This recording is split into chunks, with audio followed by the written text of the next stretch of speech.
coming on our Sisters of Leader podcast this week. Today is a very special day because Jesus is alive and well, you all. And we have so much to live for and be so grateful for. So we want to just say thank you to Jesus for just dying for our sins, and so that we can live a great, prosperous, and beautiful life.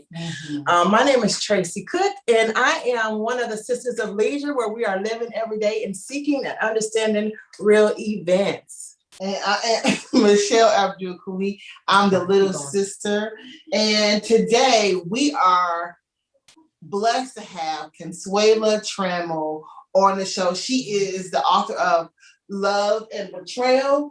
She also is a friend because she helped Tracey and I get our LLC stuff started for our business. So we just really appreciate you, Consuela, and thank you for coming on. How are you doing? Thank you. I'm good. I'm blessed, actually. And you look absolutely amazing. Thank you. Thank you. Yes. Absolutely can tell. So, now this book, I'm sorry to cut y'all, but I've been reading this book and I'm like on the last 2 pages. But honey, my journey from purpose to pain, we all had some pain in our lives. Tell me a little bit what inspired you to write this book. Well, of course, I was in a relationship for 7 years and 11 months, almost 8 years. And, through it all, we kind of had like some rocky times, but when it got down to the wire, he was ready to move forward so we can move in a house that he had built for us and that we can go ahead and get married. But it's just like something overcame me, after I put in my notice. I've been here in my home when I moved here, when God brought me here, 8 years, and so I don't know, I just felt uneasy and I couldn't sleep. And so I was like up just researching. And I'm like, okay, Lord, what am I looking for? And as I was looking, I just found something that I needed to know. And so I didn't move in, and I rescinded everything. And so, you say you rescinded everything, so you just stopped your wedding and everything? We just stopped everything. We didn't get married. We were supposed to get married August 17, 2019. I still have all my stuff, but I'm still getting married, God is it. And so I I just kind of stopped everything because God has allowed me just to see some things, and what I've learned even as I wrote the book, because what I did was I had already wrote a book like probably like 8 or 9 months prior to me releasing this book. But it's like the Lord was like, I need you to put this book out here first. And I'm like, okay, why, Lord? But I realized why, because this book have helped set a lot of people free. And so I'm going through that. It was like 7 years and 11 months. We know 8 is new beginning. 8 is new beginning. 7 is completion. And so God wouldn't let me go into that 8th year. And I'm like wondering why. But when I realized and researched and found what I found out, it was because I wasn't supposed to move into the house and I wasn't supposed to get married. And so I wrote that book to kind of just share my story, how that pain pushed me to my purpose. I was already living the purpose, but I wasn't living it fully. I wasn't fulfilling it, to the fullest. And so writing that book kind of helped me, get to where I needed to be. And I was like, okay, and God is so good, with me writing that book, because I have another one actually coming behind it. And that book is going to be like a series. It's like going to be a volume 1 and 2 for women and 1 for men, Let me ask you a question. I'm sorry to cut you off. Okay. But what were the signs that you saw to get you to because I don't want to really give the book away, because if you've read it to the end, you will see what the signs were, what I saw. And I was like, just like, things that I needed, even us as women, we always feel something. We have that thing that God have gifted us with, a woman's intuition. And so we always know that is true, but we kind of ignore the signs. You know what I mean? We kind of ignore the red flags. But then he just kept pressuring me to move into the house. And I'm like, okay, we haven't got married yet. And I'm not finna move into the house. I mean, I've never lived with a man that wasn't my husband, so I'm not finna start now. And even though we have been in a relationship all those years, we've never lived together. We've always lived separate. But he had the house built so that way we can move in the house, get married. But we were supposed to get married, then move in the house. But he wanted me to move in the house and then get married. So I'm thinking, okay, why, the sudden change? Why was you scared though? Why was I afraid to move in? You gotta tell me the end. I don't care. I want to know. No, but anyway, listen, wait a minute. But I want to know, hold on, I gotta switch it up.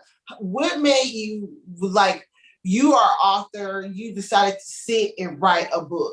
So like, what was it this experience that you was like, I gotta write this down. This is gotta, or were you just like, what inspired you to do it? Is it the story that you're telling, or is it that you just had it wanting to be an author? No, it was a story that I was telling because I had started the book a couple of years ago because I broke up with him about 100 times. And what I've learned even more, I did. And he said that used to make him afraid because he was afraid that I would leave. He was afraid that I would just leave the marriage. But I know now, what I know now is I've always known God is not the author of confusion. So what I know now is in that relationship with me going back and forth of breaking up, calling it out, breaking up, it's because I was double-minded. And a double-minded man, James says in First James, a double-minded man is unstable in all his ways. And so I was unstable because I was kind of like back and forth, being tossed like the wind, And so I was like, okay, but moving in, I guess I was it was kind of fear moving in because I haven't lived with someone in 15 years since I was married to my kid's father. So I've been on my own, my friends was like, you don't need a man, you are a man, you do everything. And so I haven't never really lived with anyone. So I guess I was afraid too, and maybe I just wanted to find something. I know sometimes the enemy will put something there too, because over the years, when I assumed there was something, I could never find anything. But I found it the day before, the day after I put in my notice. I found what I needed to find, what I was looking for. And so it just made me bring the book out and just finish starting on the other chapters, because I was starting on, one by one. And so I kind of like just switched it up a little bit, and that right there. And it didn't break me. I think what I went through, most women would, because I hear women say, how did you get through it? I probably would have did this, or I probably would have did that, or I probably would have did this, I was like, well, I'm in God. It took God. It took me to dive deeper into his word and fast and pray for me not to break, not to cry, not to be upset. Because I was like, you know what? I'm a good woman. It's his loss, not mine, because, I do everything well. I love God. I'm a woman of God. I can cook. I can bake. I'm a hustler. I got so many attributes. I'm resilient. So I'm like, it's his loss. It's not mine, and it's so amazing because writing this book, it actually, I had him blocked and I hadn't talked to him, right? And so he has another phone. And so he reached out. And actually, I've talked to him. And so I let him see the book, and, he was proud of me, whatever. But of course, he's going through because he know what he messed up, what he lost, And like I said, I do feel like we meet people this is the thing. I feel like when God sends you someone, I feel like you can meet the right person, but at the wrong time. I really feel that. I feel like, some people, they have gotten into a relationship, they didn't work, and years later they rekindled, got married, and living happily ever after. I really feel like you can meet the right person, but the timing be off. And that's what I feel like with us at the time. The timing was off because God was building him and he was building me as well. And so, we just, I don't know, I guess sometimes I feel like we was like oil and water, but we was really, really close. Yeah, we was really, really close, like best friends. But writing that book, I wanted women to know that no matter what you go through, no matter what breakup, no matter how many years you've been with someone, never lose someone never lose yourself in someone. Because even as wives and as, girlfriends, whatever, we lose ourselves. And so even when you get and married, that's just sad. Separate. You still have to have that relationship separate. He need his relationship and friends, and you need yours, but you are together. And so what I did was I felt like I lost myself. I felt like I lost myself in the relationship. You know what I mean? And so now I'm living. I'm loving me even more. I mean, I love me then, but I just felt like that us as women, we go hard for our soon-to-be husband or even our husbands, and we go so hard in building them and building their business and everything that we forget about us. And so and I think that's what happened with me. I was forgetting about me. Let me ask you a question. So do you think because the way we were taught, the church has taught us that way, how to really be subservient to a certain, being so subservient that you do forget yourself. It's like you just kind of serve. That's the role. Yeah. It's like you be in your place, seen and not heard, or Yeah. And that's what I think. Yeah, and that's what I think, even in ministry, even if, we take a back seat a lot of times, even though like if our husband is a minister or whatever, and I feel like we take a back seat a lot of times. And even though we're submissive and allow them to lead us, I feel like a lot of times we take a back seat and we lose us in the process of supporting them. And I think that's what happened. Because I think that's just taught. Yeah. I don't think that's where it's supposed to be. Because it feels awkward. And we do it with our children. We do it with our family as well. We lose ourselves even in our kids. We forget about us. We want them to succeed. We want to build them, and we lose ourselves in that. And I think when we found ourselves, we realized, like, wow, now I know me. And writing that book, it made me realize who I am. It made me find me. It made me know what I will tolerate, what I won't tolerate, and what I love about me. And it just really made me realize that, that there's purpose in me. And and had I not went through that and experienced that, then I wouldn't even be able to even walk fully in that purpose. And so how can I help someone else break free from a soul tie, or break free, from bondage if I didn't go through it, you know what I mean? And so I had to write that book to share my experience so people can see I've been through that, or I'm going through that, but I can come out by the grace of God.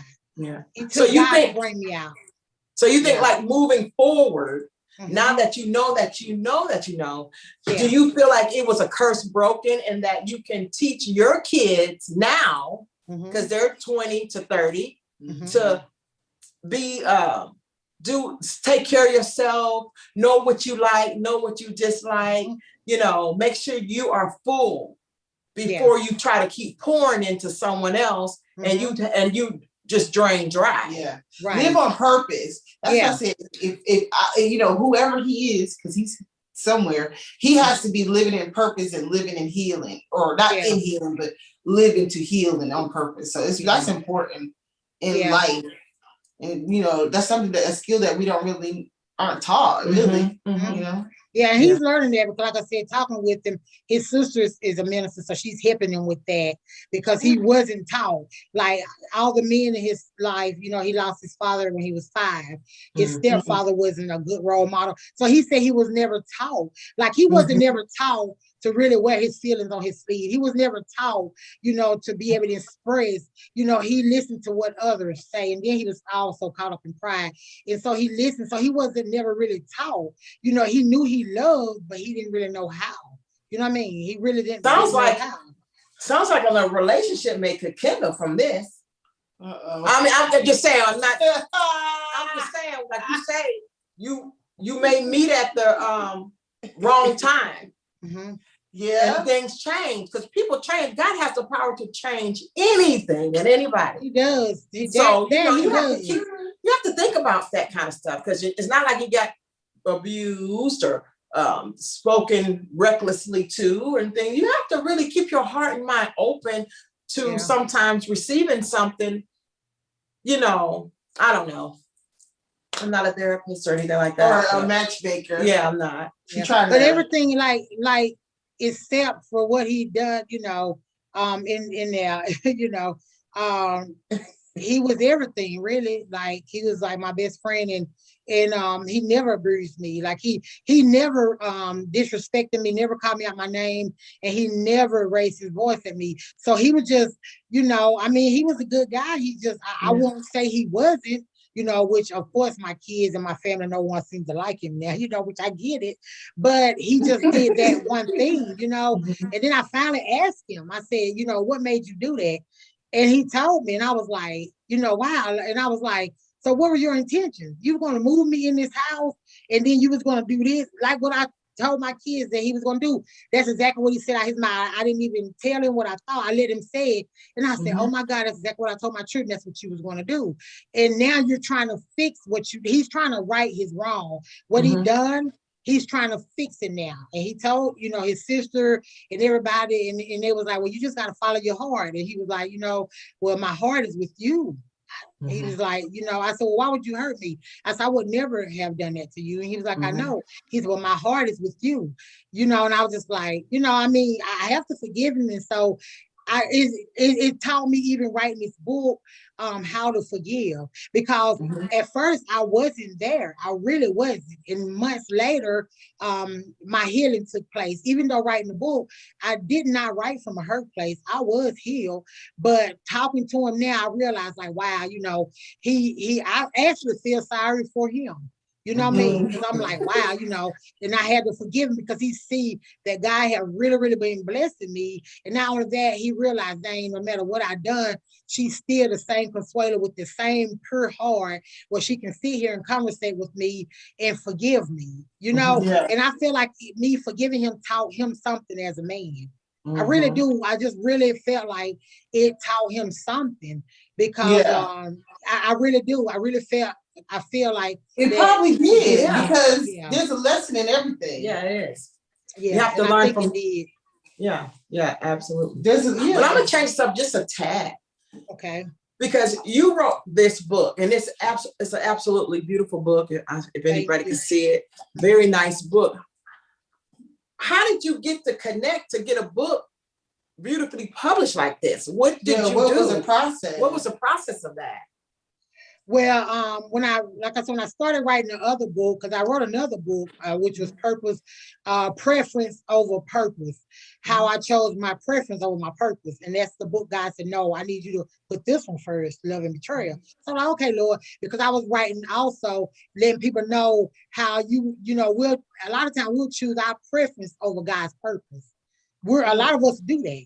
We'll choose what we prefer, not knowing that we're doing that until we really search it. And so what I did was, even when I wrote that, I was actually connected to another women ministry, and just really out there when the pandemic hit. I went through like a 21-day prayer boot camp, and watched a lot of revivals on here, and it's so amazing. So as I watched through a lot of revivals, just being connected with people that I didn't even know, some people didn't even know I was watching the revivals, I stumbled across the publisher, and it was so meant because he was a speaker one night, one of the revivals, and it was Bishop McGill, and he's a bishop, and I've found out that he was a publisher, and so I reached out to him, and so I didn't get no response, and so I thought I didn't get no response. So let me tell you how good God is. He found me on Facebook. It seems like everybody found me on Facebook, and I'm not a social media savvy, because I'm so glad I really put it up, because so many people is finding me on Facebook, even though I don't do it as often. But he found me on Facebook, and he inboxed me and asked me, did I get his message? I was like, well, no. And I said, well, let me check. And it went to my spam, and it had been sitting in spam. And from there we connected, and immediately once we connected, and I told him, about my book, whatever, he was just so adamant about helping me.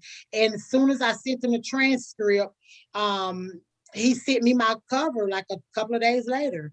And then after a couple of days later, he said, you could go ahead and start pre-selling this book. And I'm like, really? Already? And so he said, go ahead and do a 30-day pre-sale. So I started doing a 30-day pre-sale, and God is so good, because I had the book before the 30 days. And I kept saying, Lord, now I don't sold this book. I'm going to need these books before, 30 days. I'm like, Lord, I don't want to take these people money. I don't have their merchandise. So I reached out to him, and I was like, where's my book? The books were supposed to actually be in after the 30 days, but it wasn't nobody but God. I got those books 2 weeks early. Wow. And I was able to fulfill all the orders. And so he's my publisher now. So I didn't have to do anything but pay my money and send him the transcript. He does all the covering. He does my launching on his radio station. He has a All Nations radio station that's worldwide, that's international. So he does all of that. He does my publishing. He does my Amazon. I don't do anything but send him my transcript. So I don't have to do anything. Yeah. Awesome. That is wonderful. That is wonderful. And he's a minister. Like I said, he's a minister of All Nations, McGill Ministries worldwide, and he's a publisher as well. So I don't have to do anything but send my transcript. So what can you say to women that are going through your similar situation? I would tell them to search, seek God, because me seeking God, because I kept asking God, show me. If I don't supposed to move in this house, show me. Because I did not feel unease. I did not feel at ease. I couldn't sleep. I said, show me. And I looked and I searched and then, and I found. So I said, just show me. And God did. And so anybody that's going through, I would tell them that God is actually your everything. I mean, he's a healer. He's a deliverer. He's everything. And without him, I'm nothing. And so it's so amazing because he's your strength. The Bible teaches us that the joy of the Lord is our strength. That is so true. That is, it's not cliche, it's true. God is your strength. And if you really, really dig deeper into the word of God and dig and pray and fast, you'll have so much peace that passes all understanding. He will keep your heart and your mind through Christ Jesus. That is true. The word of God and the scripture is true. So any woman that's going through, I would tell them, go to God, but don't just give him half of the pieces. You got to take all of them to him. You got to give him all the pieces. Yeah. All the pieces. And that's a word. That is. You have to give him all the pieces and God will. He will just put that thing together. In his word, it said, cast your cares upon him, for he cares for us. When you look up the word cast means throw them. So you throw all your stuff upon him, for he cares for you. And so God will carry you through it all. Because some people are like, I would have broke down, I would have did this, I would have clowned, I would have did it. I said, that's what the flesh would have done. But the spirit wouldn't allow me to. The spirit wouldn't allow me to. Praise the Lord for that. Yeah, the spirit wouldn't allow me to. Thank you for the spirit of the Lord. Yeah. Because people are like, girl, I would have this and I would have been at that church. I'd have mailed the book. I'd have did. And the flesh wanted to, and it's so funny because the flesh, and it's like God keeps saying, stop listening to the flesh, stop listening to what people say. And I tell people that's what people in the world would do. But women and men of God don't act that way. We act holy, for he is holy. We don't act in the flesh.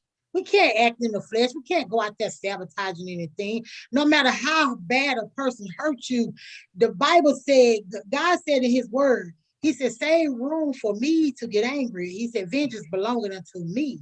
I will repay, said the Lord.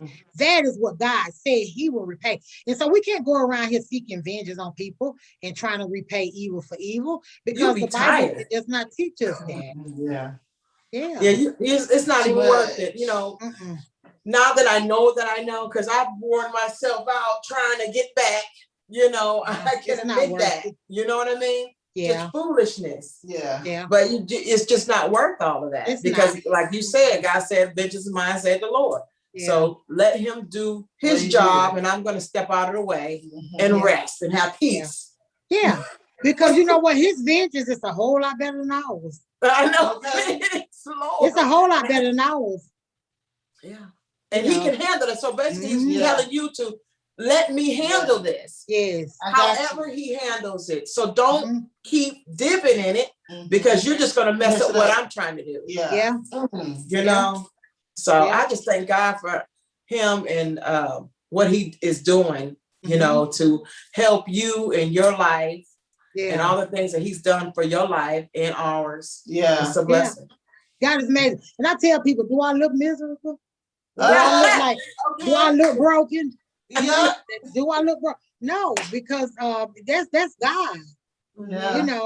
That's God. That's his spirit. And I'm telling you, when you forgive, oh my God, the healing is so awesome when you forgive.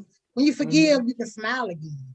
You know what I mean? Yes. And so that's why I'm smiling again. I'm living for me. You know, I'm Mhm, living mhm. for me. Because I've forgiven, I've healed. And so forgiveness was for me anyway. So however he's carrying it or whatever he's, you know, feeling, you know what I mean? Even if they don't apologize, because what I learned, men, it's hard for men to apologize. They'll say it in so many words, they're sorry, but then you don't actually hear I'm sorry come out of their mouth. Exactly. You know what I mean? That's just what, I don't know what it is for men. I guess some men, I don't want to put them all in that same Yeah, box. well, I got a husband. I know. You know, but they are sorry, but they don't really know how to say it. But they do it in so many ways and say it in so many words that they're sorry, you know, and like I said, I can just see him being released. As when I was conversating with him, I can just look at him and see that me telling him I forgive him, I can see just that release, him being released. Yeah, I can just see him being released. Like, wow, like, you know what I mean? He like, I can just tell, like, wow. He's like, wow, she's forgiving me. And she's still the same Swaley, you know? And I just saw it. I can just see the him being released from that. And that's a blessing, because sometimes I feel like, you know, we walking in so much pain or guilt, maybe. And shame that he was like, oh, I did her dirty. And so he was going through all of this in his mind, because he know what he did was wrong. But you're having peace on the other side, but he's still struggling. Oh, I can't believe I did this to her. You know. And then once he was reconnected with you, he was able to see that you weren't even on that. Like even you weren't even coming for it. You know, it's like whatever. And that helped him. So you're just being a light.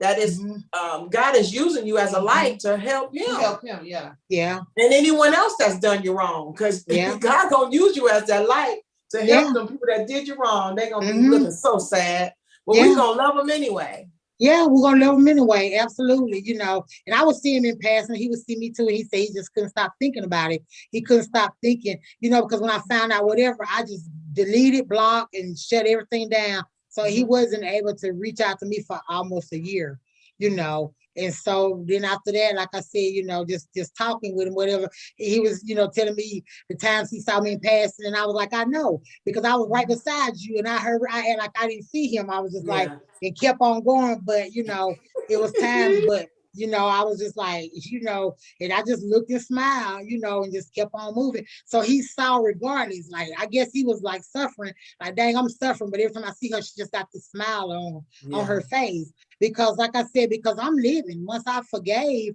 that helped me to become a better person, you know, that helped me to be able to love me more, not only love me more, but it actually helped me, like I said, push me into the purpose, because now I'm losing the weight. Now I'm hiring I never hired a trainer, you know, I'm doing the things that I love. You know, I love helping people, you know, with the personal development, helping people create the LLCs. I'm living, you know what I mean? I'm living, I'm taking trips, you know. I once upon a time I used to be afraid to go on a plane. Now I get on that plane, you know, and fly like it ain't nothing, you know, by myself. I pull up at the airport and park by myself and get on the plane, you know. And so I'm living, I'm living life, you know. Because you know what? Because you know, because you living because you got God on your side. So why not? Why not? Why you not living? You got him. And we need to stop focusing on the man and the person. We just focus on him. We can live the best life you can ever imagine. So that is truly a blessing.